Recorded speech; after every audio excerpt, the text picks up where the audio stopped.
nouveau bilan lecture et c'est parti. On commence chez Kana avec le second tome de Silence, un manga français que j'aime vraiment beaucoup.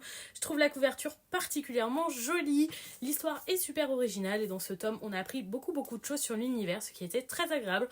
On a eu en plus de beaux affrontements, ça donne vraiment envie de découvrir la suite très rapidement. De chez Kurokawa, ensuite, j'ai lu le 5e tome de Partners 2.0. J'aime toujours autant ce titre et la relation qui se développe entre nos deux personnages.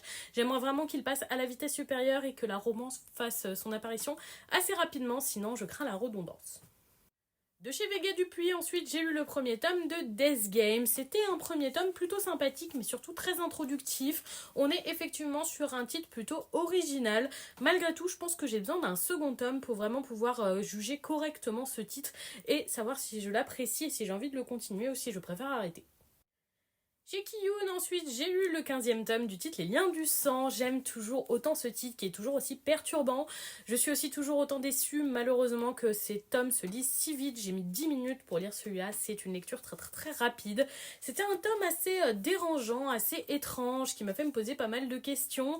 Je pense que le prochain tome nous permettra d'éclaircir la situation et de savoir si c'est notre protagoniste qui divague ou juste la situation qui est comme ça. En tout cas, c'est très positif.